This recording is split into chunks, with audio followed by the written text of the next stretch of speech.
The people had read of this rescue that was coming from the bloodline of Abraham. They had seen where Micah proclaimed about a ruler to be born in Bethlehem. Daniel prophesied about the restoration of Jerusalem. Isaiah cried about the Son of God coming to them. So, for them, it was anticipation. This groaning was growing generation after generation, knowing he was holy no matter what the situation, but they longed for him. They yearned for him. They waited for him on the edge of their seats, on the edge of where excitement and containment meet. They waited. Like a child reaches out their window for their father to return from work, they waited.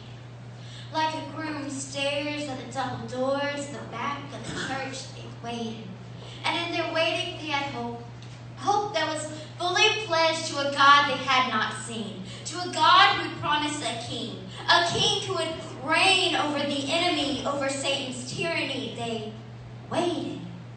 And so with centuries of expectations, with various combinations of differing schools of thought, some people expecting a political king who would rise to the throne for the wars that he fought, while others expected a priest who would restore peace to the penetration of the Pharisees' facade.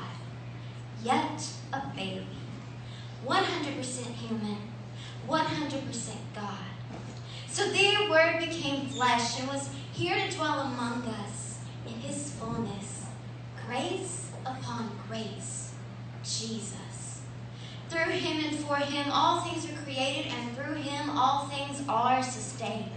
God had made himself known for the glory of his name, and this child would one day rise as king. But it would not be by the sword or insurgent regime. It would be by his life, a life that would revolutionize everything the world knew. He would endure temptation and persecution, all while staying true, humbly healing the broken, the sick and hurting too, ministering reconciliation, turning the old to new. A life that would be the very definition of what life really cost, saying if you desire life, then your current one must be lost. And he had betrayed that with his own life as his Father would pour out and exhaust. And Jesus would be obedient to the point of death, even death upon a cross. So just 33 years after the day that he lay swaddled in the hay, he hung on a tree, suffocating, dying in our place, absorbing wrath that is rightfully ours, but we could never bear the weight. And so he took that punishment and he put it in the grave and he died. And when I say that he died, what I mean is that he died.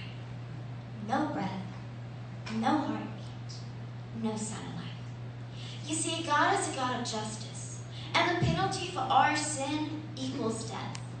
That's what Christ did on that cross. And then, just 3 days later, in accordance with the scriptures, he was raised from the grave.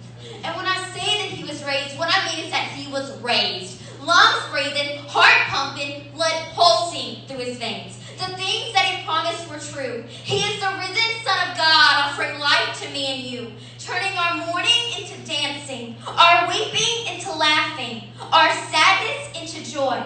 By his mercy, we are called his own. By his grace, we will never be left alone. By his love, he is preparing our home. And by his blood, we can sing before his throne. Jesus paid it all. All to him I owe. Sin had left a crimson stain. He washed it white as snow. So now we, as his bride, are the ones waiting. Like the saints who came before us, we're anticipating. He has shown us that this world is fading, and he has caused our desire to be for him. So church, stay ready. Keep your heart focused and your eyes steady. Worship him freely, never forgetting his great love for you. Emmanuel, God with us. Amen.